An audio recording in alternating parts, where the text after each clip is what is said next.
So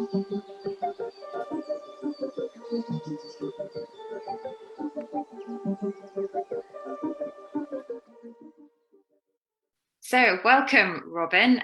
Thank you so much for taking time to join us. I've been looking forward to getting you onto the show since I attended the Soulful Connection with Trees course last June, I think it was, down at Schumacher College. I just knew that you had so much experience and a wealth of knowledge that it would be great to get you on to kind of dip into some of this for our listeners on the podcast. So it would be great if you could just introduce yourself to get things started. Well, I'm Robin. I live on Dartmoor with I say young kids, they're not young anymore. I've actually got a teenager already. So I've got a 14-year-old boy and a 10-year-old girl. And I'm looking out at a very rainy Dartmoor, where I've lived for 10 years. Lived in Devon for about 20 years, just under. And yeah, I've been kind of teaching nature connection, bushcraft and leading outdoor events for about 20 years. For loads of different schools, colleges, public courses within the prison system, addiction recovery, yeah, things like that. I'm just really passionate about getting people outdoors, connecting them to nature, and also helping, you know, rewilding and ecological restoration in the UK at the moment. So yeah, that's it really. That's quite a lot. Quite an impressive amount. That was the very short version. Well, we will be dipping into quite a few of those topics on today's podcast. But just before we get into that, we ask all our guests the same first question. And that's all about, what is your earliest memory of being outdoors and in nature? And why is it that you love nature and love the outdoors so much? I was reflecting on this just an hour ago. I think my earliest memory is probably being stung by a wasp, because I think it's quite a momentous thing as a young kid. And I actually texted my mum to say, where do you think I was? So I think I was probably in Canada, and I went into my granddad's garden and got stung. I was picking something, got stung by a wasp, and came in, and I can remember my granddad, you know, who I didn't really know very well in Saskatchewan in Canada, kind of comforting me a bit. But then it might also have been a little bit younger and being stung by a wasp. I can remember seeing a lavender flower and going to pick the lavender and getting stung by a wasp. So that's probably why it's imprinted itself in me. And what was your other question? Why do I like being outside? Mm-hmm. I mean, it's all about being outside, isn't it, really? I resent almost any time I have to be indoors. Unless I've just run a week-long camp in the rain, then I might be happy to be indoors. But I resent any admin or anything I have to do indoors. And I do have to do a lot. So I feel like we're designed to be outdoors as a species. And I think always noticing what's going on, because that's part of what I'm into, is the whole nature awareness thing. Just being outdoors, you know, hearing a missel thrush call and looking up and seeing a sparrowhawk, or reading the weather or whatever. I used to live at a place called Landmatters, and we lived in a bender in a field with some other people. It's an eco community. And we basically had an outdoor way of life for 5 or 6 years. And every time I needed the loo or to get anything or walk anywhere or get water from the well, we were always outdoors. And I always knew where the stars were in the sky, what cycle of the moon was, which direction the wind was coming. And I think that intimate connection with nature is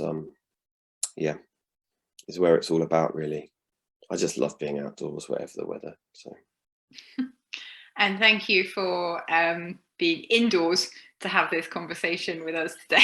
It's fine, it's pouring with rain, so it's all good. And at least you're looking out the window over Dartmoor, so that's like breaking it up. And just thinking about one of the projects that you are involved in at the moment, and you've touched on this interest in rewilding, and it would just be great to hear a little bit about Moor Barton and how you became involved with that.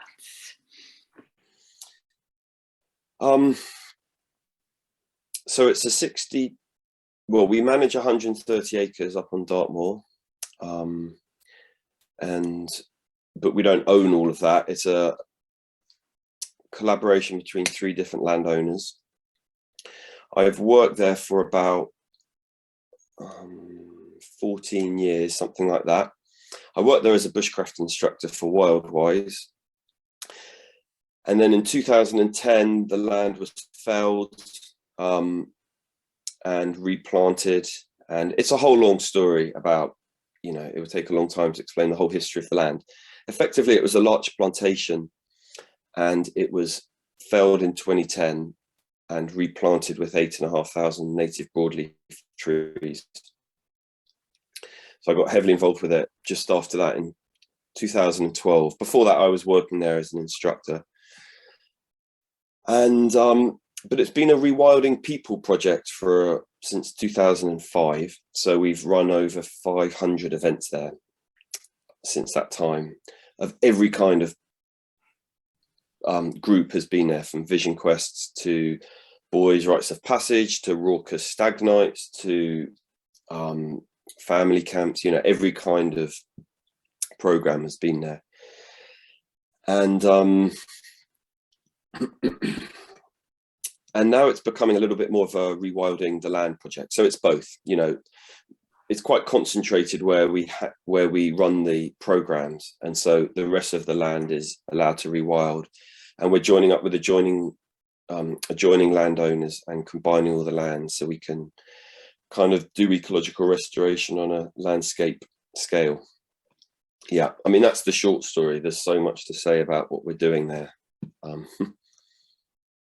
It's fascinating for me to hear what you're saying, because I live up in the Highlands of Scotland, and there's a lot of rewilding going on up here as well, and it could be like tiny little bits of community forest to people buying huge acreages of land and just replanting or planting with native plants rather than the pines and the forestry industry.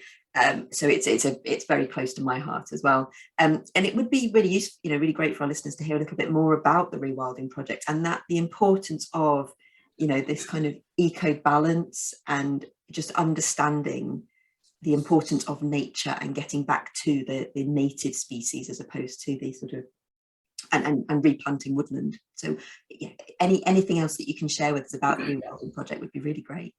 I think a good place to start is to talk about what we haven't got in this country, if that's okay, to talk a bit about the current state of wildlife in the UK, because I think if we don't understand what's wrong, what we need to correct, then we don't really understand what we're trying to recreate. So out of 218 countries that were assessed for biodiversity intactness, the UK is 189. We're basically one of the most nature depleted, biodiversity impoverished countries in the world, and it's been going on a long time. I mean, I could talk for hours about the history of how that happened, but it's an absolutely shocking state of our countryside. And I mean, since 1966 we've lost just birds 44 million breeding birds. That's 100 every hour since 1966, and nature really is in complete freefall in this country, and wildlife bleeds from our chemically cleansed landscape pretty much more, I'd say, in the last 200 years than any other country. And there's a lot of reasons for that, and climate change isn't one of them. I mean, though climate change is obviously a serious threat, I don't think we've really felt the results of it, because it hasn't happened at countries like Romania or Hungary with, on a similarish latitude as us. So it's not all about climate change. It's about land use, really. And what's happened is really, really sad. And wildlife isn't disappearing, you know, in cities or swallowed up by housing estates in the green belt. It's really disappearing in the countryside. And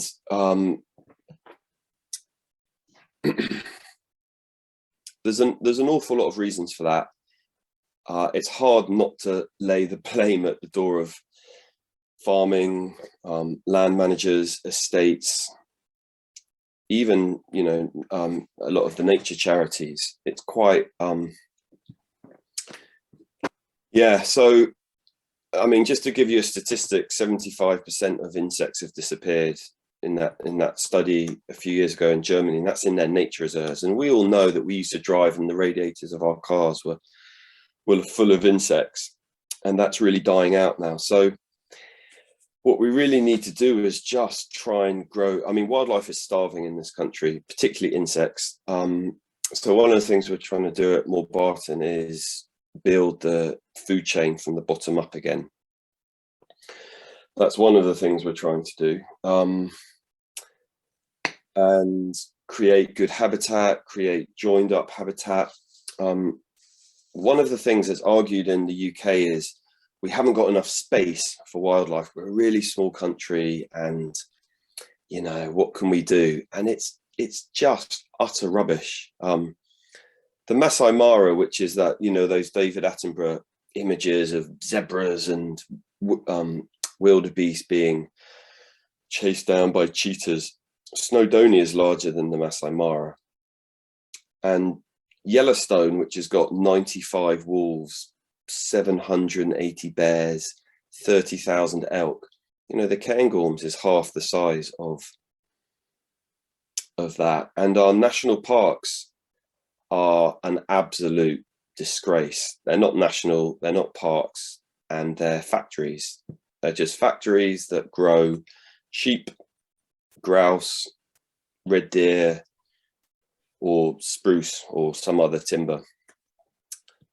So even in the uplands, I mean, I live in a national park. I could walk from South Brent at the bottom of the national park, and if I headed northwest and walked for 3 days, I would see a handful of species. I'd probably see 10 times more species in a suburban garden in any city. So we have huge challenges, and Moor Barton is really small. You know, it's 130 acres.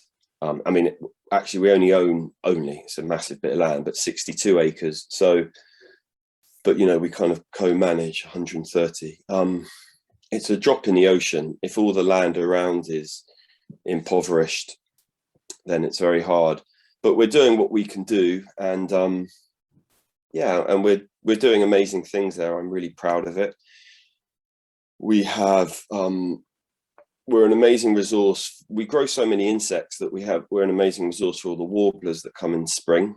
So we have many whitethroats, and then we have nesting redstarts, tree pipits, nightjars, cuckoos.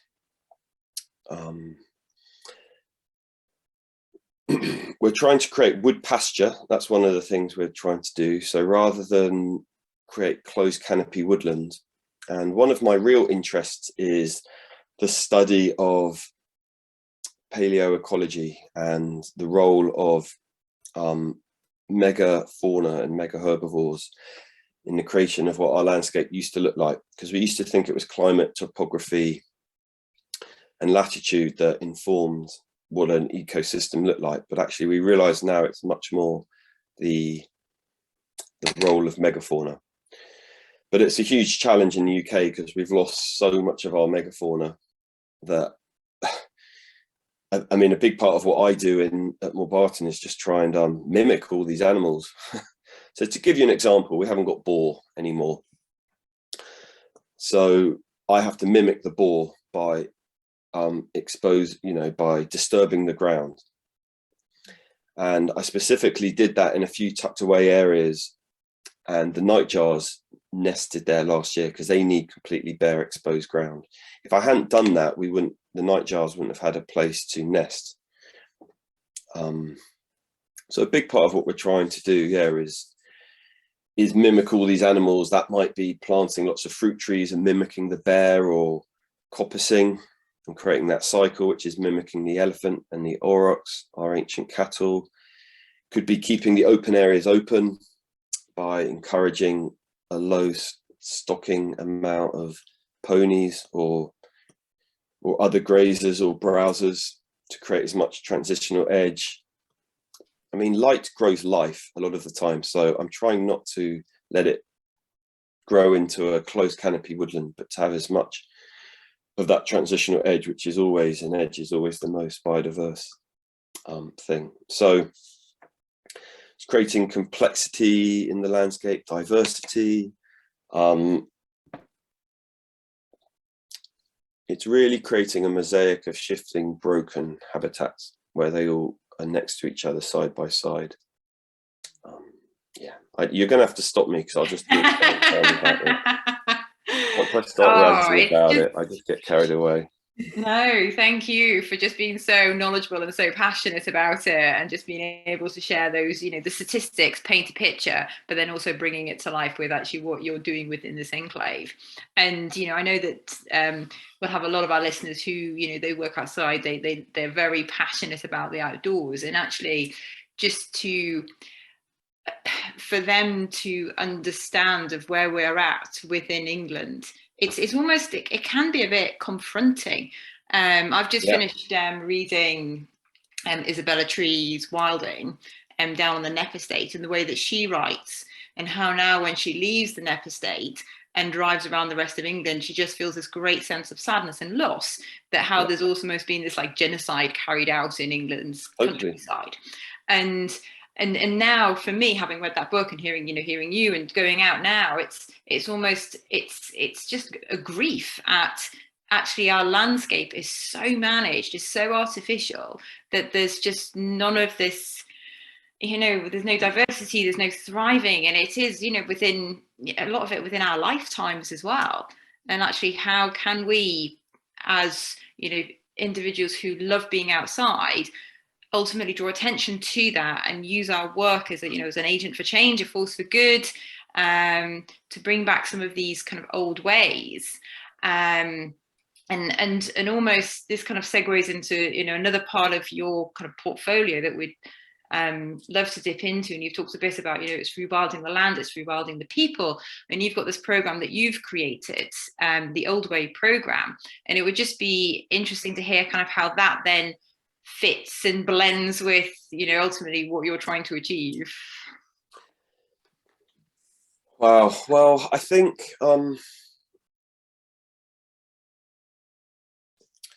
being a participant in nature rather than observer, I think once it is an important thing to say. Once we become, I love the rewilding movement. I often call it the ecological restoration movement, because rewilding can be a political word. One of the problems with it, though, is, I suppose this is one of the, I think the Knepp estate is absolutely fantastic, and you know, what they've done is amazing. I also just wanted to say, as a caveat, I'm really not an expert in this stuff. I'm really, really opinionated, and I'd kind of like to throw a blanket over my words, because, and that they don't get heard the wrong way. I'm a jack of all trades, master of none, and I really am a generalist. So I'm really not an expert in any of this field. And, you know, some of the ecologists at Knepp that work with Isabella are, you know, 100 times more knowledgeable than me. But there can be a separation in the rewilding movement, or in any nature conservation movement, where there's this idea of, look at what we've done to the planet. Humans are a terrible influence on the planet. Let's just step back.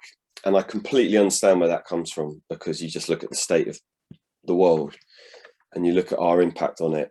But that is a dangerous thing. And once we become once we think we're separate from nature, then it's, well, we do as a society generally. It's a very dangerous thing. So I think the Old Way is part of becoming a participant in nature rather than an observer. So it's really engaging in nature in every way. So, you know, like our ancestors did, you know, back in the day, our ancestors had to live in an intimate relationship with nature, and everything they gathered was from the land. And because of that, they were in intimate connection with it, and they had a connection to every single living thing, every plant, every bird, the stars, this, you know, everything. So yeah, do you want me to say a bit about what our program is or what it does? Or Yes, please. So we travel around all the different habitats of Devon, and it's about rewilding ourselves and becoming indigenous to our place. So really understanding our place. I'll give you an example. We have one module where we are on the estuary and we're canoeing. And one time we're in the middle of the Dart on canoes, right in the middle of the Dart, and the Dart's almost a mile wide at this point, maybe half a mile wide, but it's a big river at this point. And suddenly I say to everyone, okay, let's get out. And everyone's like, what? Get out? You're in the middle of the river. But so we got out, and actually the water was ankle deep, and within 10 minutes we were standing on dry ground as a sandbank was exposed by the tide dropping. And we had an hour on the sandbank because it was a spring tide before the tide covered it. And in that hour, we gathered hundreds of oysters. We raked for cockles. We dug for clams. And then suddenly we got back in our boats and we paddled back. And one of our participants was really struck by that intimate knowledge of place. That we knew this one point on this one river that we could do that. So we do that all over Devon, all through the woods, all across Dartmoor, in river valleys, at the coast, up the estuary, and we travel as a band of kind of small hunter-gatherers, participating in nature, making crafts, doing netting, making baskets, fishing, hunting, gathering medicinal plants, nuts, berries, shellfish, reading the landscape, natural navigation and bird language, and kind of awakening that indigenous soul that's in all of us, and building ropes of connection with everything around us. Yeah, so it's a really, I'm a really proud co-founder of this program with Emily, and we have an amazing team of people who work with us. Yeah, so that's it really. There's so many elements of what you say there that kind of really strike home for me, because I used to live in the southeast of England, lived and worked in London and around sort of built up areas, and then moved to the middle of nowhere in Scotland, 400 feet up a mountain, nothing around us but sheep for miles. And my connection with nature, I always had a connection with nature, but my connection with nature has just become so much more awakened, as you said. You know, even being able to see the rain or the snow coming from miles away and knowing within 10 minutes, you know, we've got 10 minutes to get inside before we get drenched, or we've got 10 minutes to get outside to go and stand in the rain and get drenched. And just seeing the tides coming in, as you said, and just being able to witness nature change around and really starting to get an understanding of how it changes, and depending on which direction the wind's coming from and all that sort of stuff, and how the connections happen. And it just, yeah, it really struck a chord with me, what you were describing there. And it would be really lovely to get a couple of more examples of how you use the words observation and participation. And it would be lovely to get a couple more examples of how you've observed the journey that your participants take on the Old Way programme, and how this awakening happens within them as they go through the programme, and just, you know, what you see them experiencing as they are starting to connect more with nature. Yeah, thanks for the opportunity. I mean, that is one of the most rewarding parts of this program, is to watch what happens to people.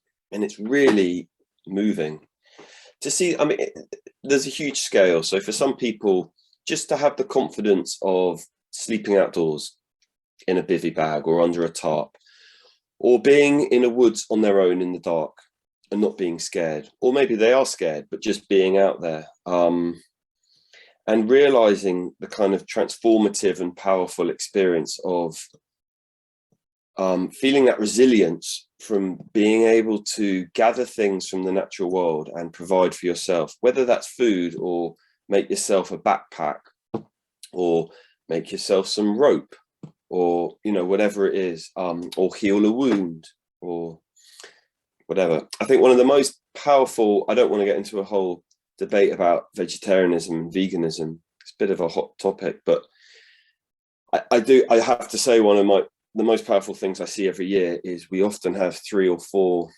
vegetarians or vegans join the program, and watching them take a life for the first time, whether that's breaking the neck of a fish or stabbing a crab between the eyes with their knife, is a really, really powerful experience, because they're nearly all choosing their vegetarianism because they're opposed to an industrial meat industry, and really, who can argue with that? But that doesn't mean they're not open to experiencing that level of connection, or that, you know, experience what all of our ancestors have done for hundreds of thousands of years, which is harvesting animals. You know, we are made of the body parts of other animals. That is what we are created from. So to hold people in I don't want to use the word ceremony, but, you know, we hold them very gently as they break that fish's neck, because it's a huge moment for them, and they realize it's something they want to do because they want to understand their lineage, and they want to eat it as well, and they can also connect in with the abundance of some of those creatures. So we're not eating rare and endangered creatures, but to kill a shore crab on the estuary or a line caught mackerel is a very different thing. So yeah, I mean, that's a really powerful thing. And to see, sometimes they turn into avid carnivores at the end of it, but often they don't. But they've still they've kind of broadened their experience of the world, and it's a part of being human, and it always has. And for a very short period of time, in a very few number of countries in the last few decades, there's been the option of not eating meat. But that's a really powerful thing I've watched in them. And just watching how nature becomes a resource for people. It's a place to go and resource yourself, but it's also something to engage in, and being a reciprocal nature. You know, that's a really big thing I try and encourage, is that it's not an exploitative relationship, that it's a reciprocal relationship, and it's about giving back. Because you can be the kind of forager that gives back as much. And that's something I'm fascinated in, and that I spent a lot of my life studying in indigenous cultures. I think the 2 words that almost kind of spring to mind as you're talking for me is very much this kind of respect and gratitude as well, and how it's almost echoes of braiding sweetgrass and rubble wool kimmerer, and what she writes about, and very much the indigenous practices within America, and how she almost uses an example just specific species for a chapter, and her relationship with that, and introducing her students to it and what they learn. And it just sounds absolutely fascinating. I have to say, I'm going to have to dig out. I remember getting a leaflet from you on the course, and I'm like, oh, maybe I need to go along and do one of those modules. But it's not just within the UK that you do your work. You also travel overseas as well, and takes you to somewhat hotter climates, working with the San Bushmen. And it would just be insightful just to hear a little bit more about, you know, that connection, how that evolved, and then how you integrate that piece into the whole program that you've got.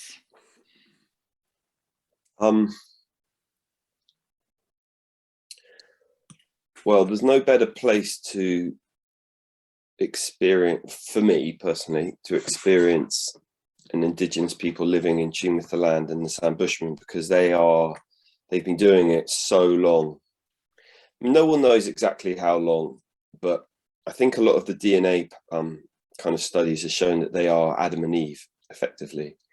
They are the deep DNA repository of our human genome or whatever. I'm not very good at science, so I might have got those words wrong. But so they've been living in the same place for 250,000 years. And they used to be from, I think it was Sub-Sahara to the Cape, you know, all the way through Africa, for hundreds of thousands of years. And the only place that they're allowed to really practice their indigenous life way through bow hunting is in the Nai Conservancy in Namibia. They pretty much lost all their land in South Africa to the apartheid government. There are some areas where they can still be, but they've lost their skills there. Botswana's, it's illegal for them to hunt with a bow and arrow. There's a few of them in Angola and other places, but they, the Nai Conservancy in Namibia is the last place where they own land and they're allowed to practice their traditional skills on that land, which is a staggering thing when you think about these are our ancestors and the cultural traditions they're practicing. Take persistence hunting for an example, running down an animal until it overheats, because humans have developed, the way that very practice is developed is how we've evolved. We've got an Achilles heel, and we can breathe independently from the movement of our body. We've created the adaptation of sweating, so we can run an antelope down in the heat of a day and catch up with it if we're a good tracker, because you have to track these things at a fast pace. And they also do that with a bow.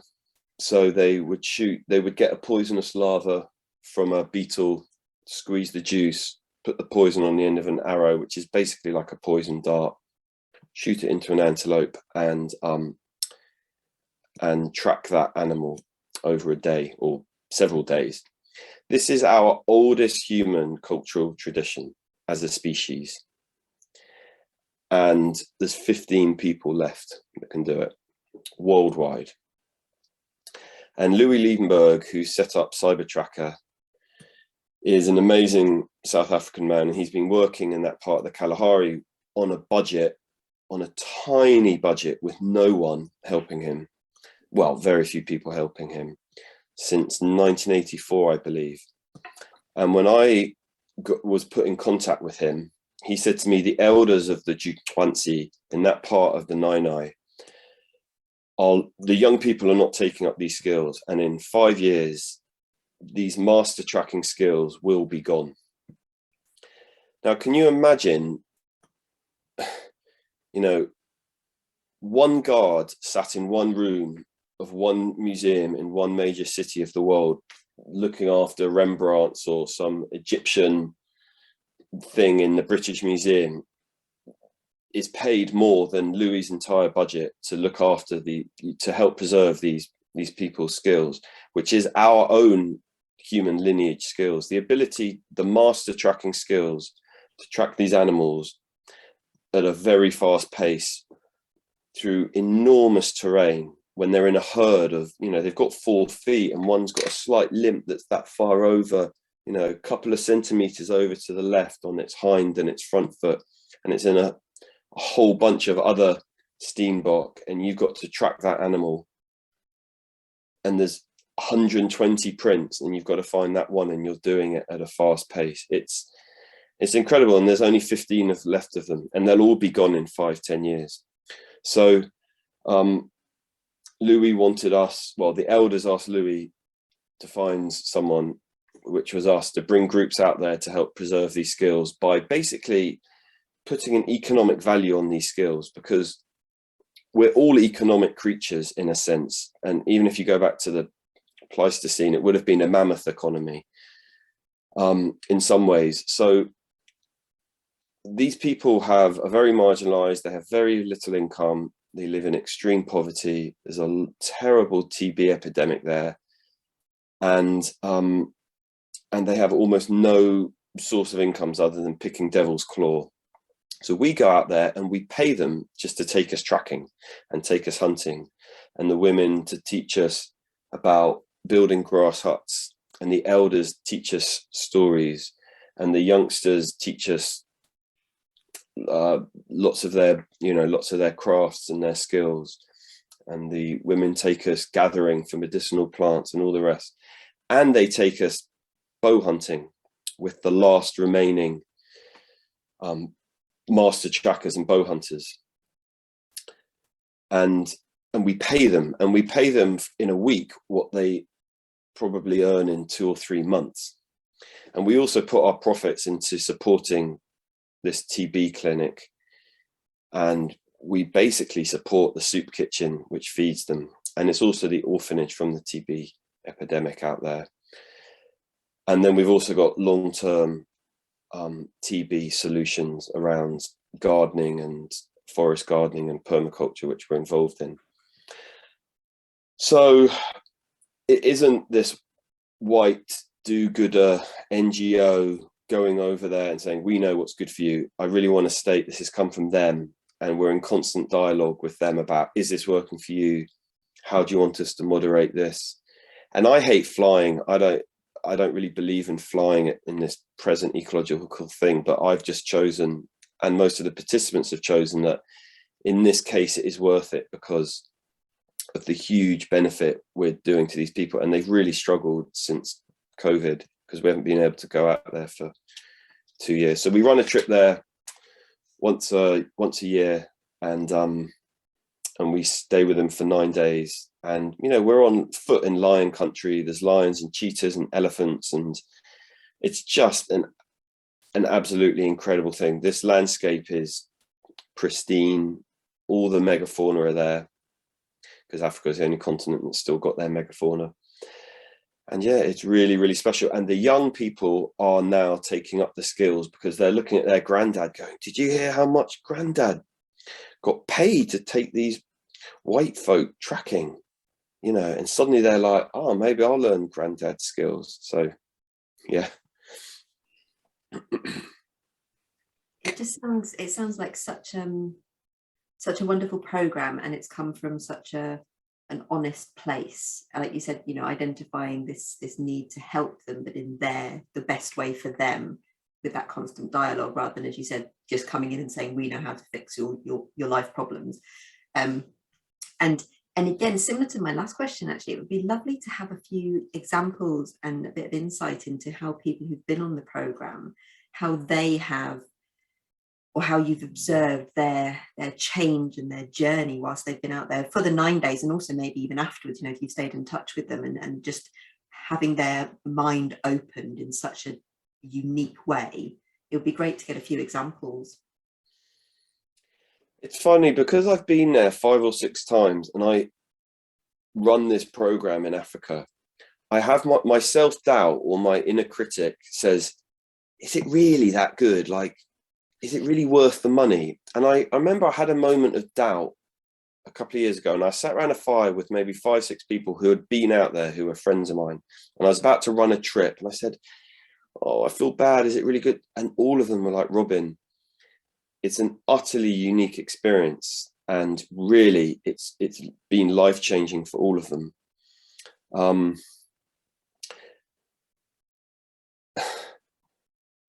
There's so many things you could say. For one person, it was the role of gender. It was the egalitarian nature of the people there. So the women are really masculine and the men are really feminine. So in our culture, we've got a lot of toxic masculinity. Anyway, we don't need to go on a whole gym, but that was amazingly impactful for her to experience just how much she trusted the men and how gentle they were, and how when she left there, all the other men she experienced, white men, black men, whatever, were really kind of aggressive for her compared to the men out there. And nearly all the women she met felt really meek to her compared to these women who were really, and it's like that balance, that every role in that community is or traditionally was, very equally valued. So there wasn't, you know, so much status put on the man's role. For another person, I can remember talking that I was sat with them and we were looking out over a storm in the north over Angola, and we'd spent the day tracking elephants, and we could see a giraffe in the distance and we could hear a lion roaring, and we'd been tracking antelope and snakes, and there was this feeling of, wow, this is a completely intact ecosystem. But you could say the same in Yellowstone or, you know, various places in the world. But is that true? It isn't true, because then what happened is we turned around and we looked at the grass huts behind us and the Juwansi sand bushmen who were kind of milling around their huts, and one of them was walking back with firewood, and they weren't wearing loincloths, they were wearing some Western clothes, and they're not living in this idealized, romanticized, you know, completely intact situation. But hunting gathering is part of their life way still. But their impact on this vast landscape was so small in that moment, because they're not cattle farmers and they haven't just done what everywhere else in a lot of Africa has done, which is just destroy the wildlife because of cattle. So cattle just graze everything to the ground. And so this landscape is really in tune. And we looked at the sand and their impact on the land. And we thought, and we were discussing it. And what we discussed and what she said to me was, you know, what's different here? I can't work out what's different here. And I said, it's because the primates are here. Because if you go to Yellowstone, I can't remember which First Nations people were part of Yellowstone, but you might see bear and moose and wolf, but I can bet you the indigenous people are not still living there. So in this moment, the primates were there, the Homo sapiens were there. And that's what was different. And that's very, very rare in today's world to experience that. Yeah. And thank you for sharing those kind of insights into what participants experience, and also for your honesty as well in that element of, you know, self-doubt in a critic, of putting together such a unique program that, you know, you can't compare this to anything else. It is a, you know, once in the world experience that you have pulled together and created. So it's just because of Louis. It's because Louis is the only person that's trusted. They do not trust white people out there, because all white people are missionaries who either want to convert them or enslave them. They've been enslaved by white people out there or converted. Louis is the only person they trust, really, because he drives around in a beaten up Land Cruiser and he's been there since '84. And Louis is our gatekeeper and our guide there. So he has access to all, and he's so good at tracking, because he's a master tracker, that he's as good as they are at their own skills, so they respect him. Mm-hmm. So through Louis we have this unique access to a very diverse remote band of people. So I just want to kind of honor him for that, for his role in that, and that's why. Yeah. And it's almost taking away for, you know, ourselves and people who are listening in today, it's when you are, you know, pulling together your offering in service of the world in whatever capacity, be it a program like this that you're pulling together different modules and inviting people along, whether it's something more local, whether it's something shorter, whether it's one-on-one, whether it's groups, you know, whatever you feel is your area that you can offer. It's how you then kind of move through, have that kind of courage, have that confidence. You sat around the fire with your friends and they're like, no, Robin, it's life-changing. So, you know, I think it's just a real, you know, we do have these elements of self-doubt, and I think it's just a really important message for people to kind of take away, that, you know, believe in yourself and just keep going, keep at it, you know, whatever that may be. Can I just speak? Yeah, carry on. Yeah.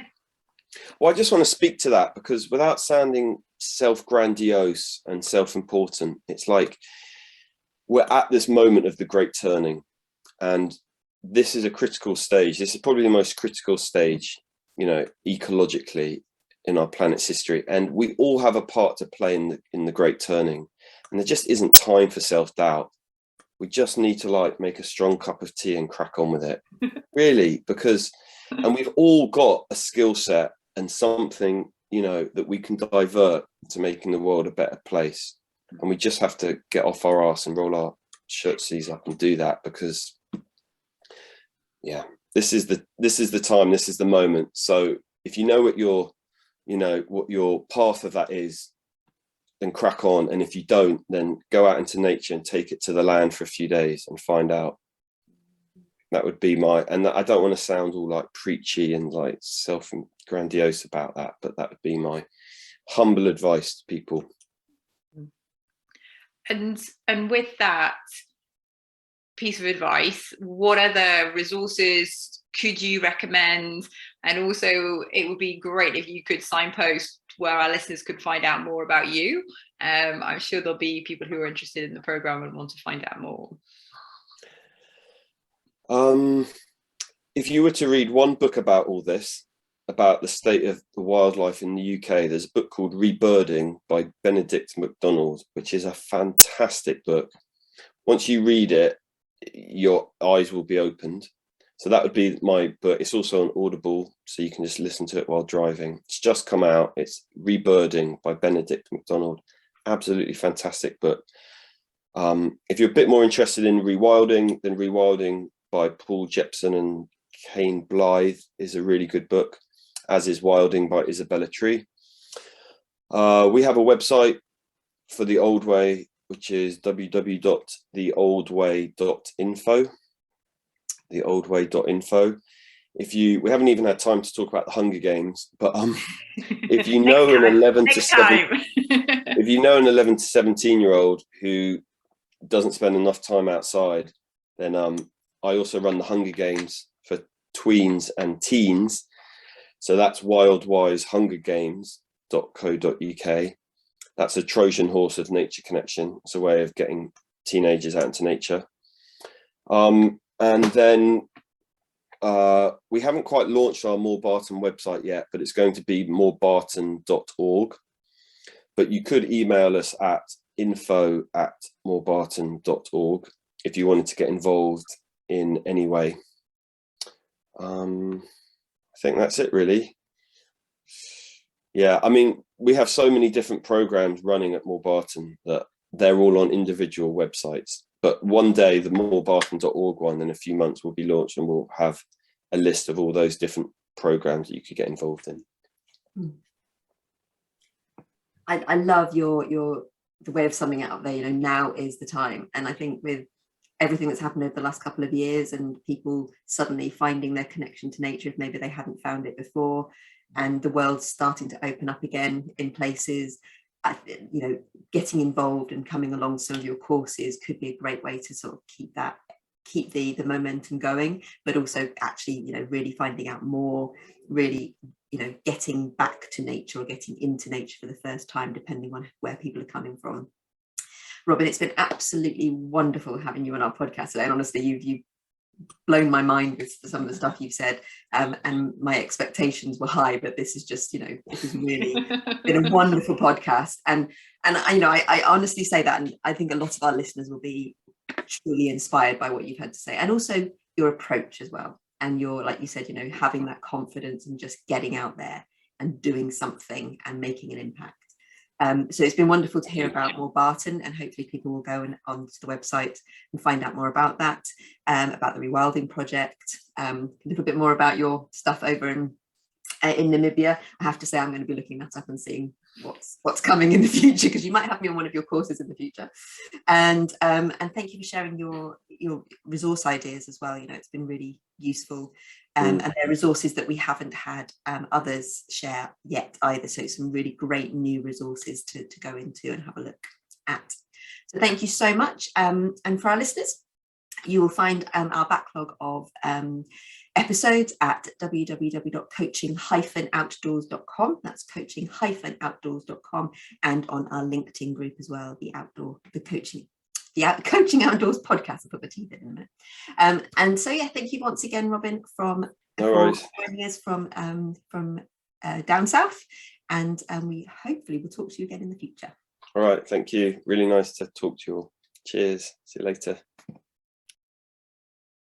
So if you enjoyed what you've heard, Like it, share across your network. and subscribe to our YouTube channel and LinkedIn community page, the Coaching Outdoor Podcast. Thanks so much in advance for your support.